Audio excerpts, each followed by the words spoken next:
Bon qui, je m'appelle Ross Twiddell from Cultaholic.com, your Cultaholic heavyweight champion. Isn't this delightful? And welcome to all the WTF moments from last night's WWE Raw. And to be quite honest with you, I've got no idea if last night's Raw was really good or not, because on Monday, I watched the Royal Rumble kickoff show and the main show back to back twice. That's nearly 14 hours of content. I don't know what my name is. And we kick things off with the 2019 Royal Rumble winner himself, Seth Rollins, who was talking about having more heart than 29 other guys in the Royal Rumble match, having more passion and fight and chutzpah than 29 other guys in the Royal Rumble match. And I don't know about you, but by saying 29 other guys more than once, I reckon that Sethy Poo has been taking Nia Jax's I ain't like most girls shtick a bit too literally. She's a woman, Seth. And then Seth claimed that Seth freaking Rollins is going to the main event of WrestleMania.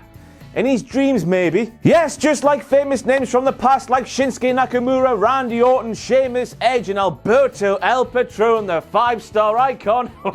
Seth Rollins is going to be one of those Royal Rumble winners who does not go to the main event of a WrestleMania. Surely, because surely, after what happened last night and at the Royal Rumble and over the past few months, D-Man Becky Lynch has got a main event WrestleMania 35. And if she doesn't write WWE, I'll take to Twitter and I'll probably do a disgruntled tweet.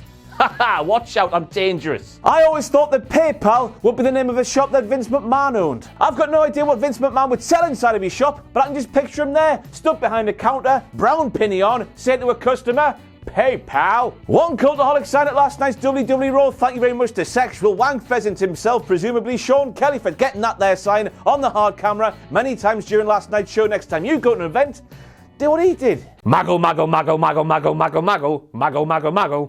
Now I'm not sure what Royal Rumble Michael Cole was watching on Sunday night, or if he was watching anything at all with his loving wife John Bradshaw Layfield sat next to him, you know what I'm saying here, kissing on the back row at the cinema kind of thing. But Michael Cole claimed that Seth Rollins was the one to eliminate Bobby Lashley from the 2019 Men's Royal Rumble match, and I don't know about you, but unless Seth Rollins is a ghost, I don't think that's true. Stood here on Tuesday, I am still not quite sure what WWE were trying to do with Bobby Lashley's elimination, but I reckon since he's such a big, beefy, muscular man with much oil making his torso glisten like the sea, or Shane McMahon's forehead, he put a bit too much on and he slipped off the rope and then fell to the floor. That's what I'm going with, right? Aye, that's what I'm sticking with. You let me know what you thought happened in the comments below. The flip and then the roll from the dive to the outside and then the down and then up again and down again, bump from the curb stomp. Did anyone else think they were watching SummerSlam 2005, Shawn Michaels against Hulk Hogan, while Dean Ambrose was wrestling Seth Rollins on last night's Raw? Yes, I believe that Dean Ambrose was just a little bit doing his best Shawn Michaels impersonation after reportedly, apparently, rumour and innuendo handed his notice to WWE over the weekend. He's going to be gone, apparently, after WrestleMania 35, despite being offered a new contract and a raise to stay. Now, he just doesn't give a hoot, and who the hell can blame him? The cards were all dealt out for Dean Ambrose. The heel turn is what we've wanted for years. All they had to do was see Jon Moxley, remove the titty master, remove the cigarettes because of the corporate sponsors, and it was there. It was ready-made for them. But what did they do? They turned him into Theresa May. Oh, you little peasant, go away from me. But they didn't. And he's gone, apparently, and it serves WWE right, quite frankly. Made a grave mistake, Corey. So just after Seth Rollins defeated Shawn Michaels, I mean Dean Ambrose, of course, with that screen there showing on the screen live on WWE Raw, Corey Graves asked, the question still remains, who is Seth Rollins going to face tonight?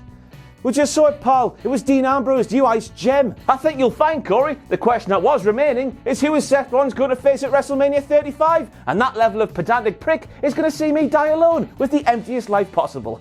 Made a grave mistake, Corey. Nia Jax can't hit Dean Ambrose in the back. He's a lunatic, Corey Graves exclaims. Nah, pal, he's just a pompous toy for some reason. He should have been a lunatic. It would have been so easy to make him a proper lunatic, but WWE done messed up. Hang on a second there, everybody. Was it last week or the week before when Michael Cole was on Raw claiming that Mickie James was Alexa Bliss's former best pal out of absolutely nowhere with no storyline behind it whatsoever? Back whenever Michael Cole did this, I asked, since when? And it appears with good reason, as on last night's Raw, the former best friends were tag team partners again, proving that Michael Cole is nothing more than Norris Cole, I think that's his second name, of Coronation Street. He's just spreading bollocks, and then soon enough they'll get him into trouble, and I hope that Mickie James heard what he said last week or the week before on Raw and kicks the soul patch right off his chin. He's here for Alexa Bliss and Mandy.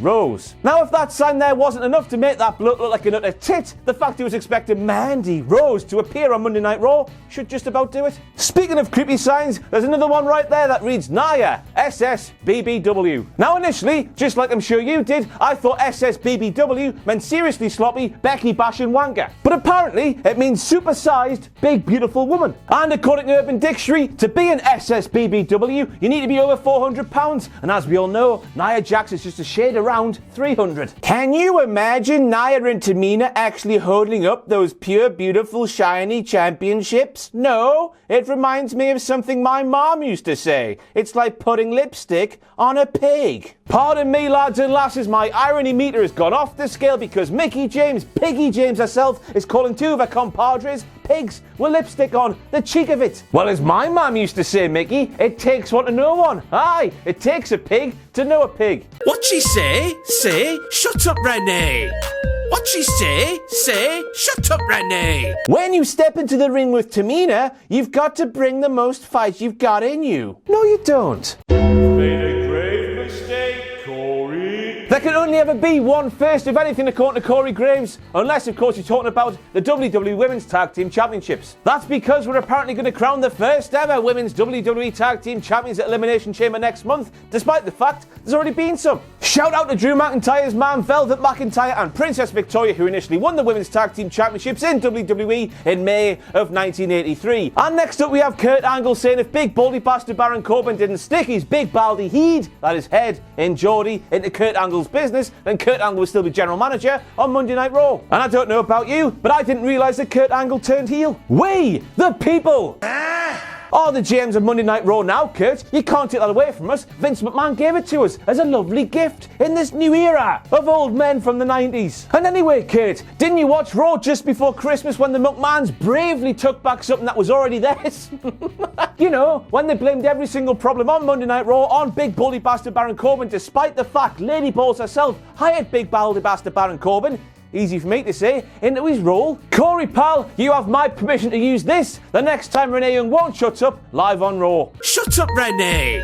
Dun dun dun dun dun dun dun dun dun. Poor Zack Ryder, eh? He's been in WWE in one form or the other since 2005. That's a long time ago. He's won many championships. He's been kicked in the nads on the grandest stage in them all, point at WrestleMania. He's bought a few toys for Christ's sake. But despite all that, WWE still don't know quite how to spell his name. And this is despite the fact it was perfectly spelt on the Tron 2 times behind him and on the Twitter handle just below where he stood. Zack Ryder, just get out of WWE. They couldn't give a toss. Go and flourish and resurrect the spirit of the Long Island IZ in All Elite Wrestling, where Cody Rhodes just knows how to tickle your balls, doesn't he? It's the Revival against the Revival. It's funny, it's a joke. Wouldn't you just know it? Daniel Bryan and his big friend. Big Daddy eco-friendly biofuel. That's what we're going with. That's a funny, it's a joke. Anyway, they were both on Monday Night Raw last night, and Daniel Bryan was wearing a shirt that read "Talk Vegan to Me," which I believe is the most redundant shirt in the history of shirts. This is because, as we all know, if somebody can speak vegan, they will speak vegan if you want them to speak vegan, or if you don't want them to speak vegan. I eat meat, me. Come on, Vince McMahon, you create this partnership with UNICEF to educate children, make them care about the world around them, and you said no way Jose and Bayley? Get Daniel Bryan, Microsoft PowerPoint, a few pictures of dead animals, and Bob's your uncle, and children are scared. So Road Doggy Dogg was on Raw last night, and Jesus Christ, slap my arse, was he sending mixed messages to Elias, or what? Elias was in the ring turning diddler, in the Cultaholic Wrestling podcast sense of the word, of course. He was saying that his songs aren't for the people anymore, they are just for him to enjoy by himself. Then out came Double J Jeff Jarrett. He said slap nuts, and I smiled. And then out came Road Doggy Dogg, who said the following to Elias: Elias, you just want to perform for yourself? Well, do us all a favour and play with yourself on your own time. He then followed that up by saying, Elias, if you're not down with that, we've got two words for you. Suck it. Well, which is it, Road Dogg? Is it playing with himself, or is he sucking it? Because I don't think Elias can do a Marilyn Manson and both at the same time. If you understand that, good on you. If you don't, sorry. What she say? Say, shut up, Renee. Get this right, Renee Young does not know the words to With My Baby Tonight, and I just don't understand why. Now, I follow Renee on Instagram. She likes Oasis. I like Oasis, but With My Baby Tonight is way better than anything Oasis ever did. And yet, despite that, somehow, someway, she still doesn't know the words. Unbelievable. John Cena, a former musical act in WWE. The Doctor, a Thugonomics. Elias, a current musical act in WWE. Dr. Doolittle. This week in the life of Dana Brooke, she's a heel. Dana Brooke claimed that she's better than Ember Moon, and then she claimed she's better than Natalya, and that is just so delusional, she's got to be a heel. Check back next week for this brand new segment here on WTF Moments, where there's no doubt about it whatsoever. Dana Brooke will be babyface, because that's what she does. She flips and she flops more than Ricochet. Mojo Rawley sitting by himself in a darkened room, speaking to himself in the mirror. And for some reason, Mojo allowed a camera crew to sit there and record him doing what he was doing and then play it in front of the entire world live on WWE Raw. What a weirdo. Hang on there a second, everybody. Liv Morgan delivers a devastating enziguri kick upside the head of Dana Brooke. A devastating blow, a KO blow. Yet for some reason, Dana Brooke gets back up straight away. No selling, Dana. Who the hell do you think you are? Shane McMahon?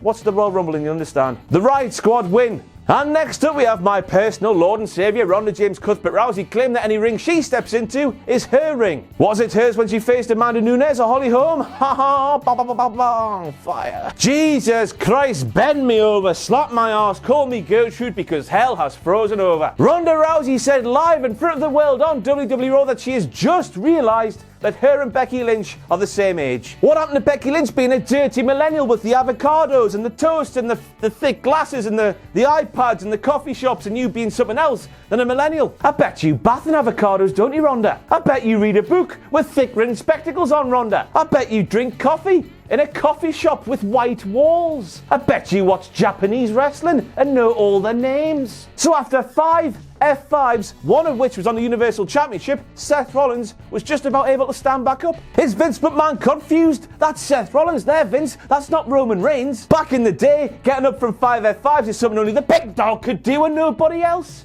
Smarky, smarky, smark, smark. How clever am I? And that is it, I think, for all your WTF moments from this week's WWE Raw. Dean Ambrose is going home, apparently. That's sad. Thank you for being a sexual wank pheasant. I've been Ross Riddell from Cultaholic.com. You're full-time Cultaholic Heavyweight Champion. That was seamless, wasn't it? Join me tomorrow for some SmackDown Live WTFs. Sayonara. Follow me on Twitter at Ross on Wrestling. Pledge to our Patreon page, patreon.com/Cultaholic. And subscribe to this YouTube channel and follow us everywhere on the world of social media, where we have the social media things.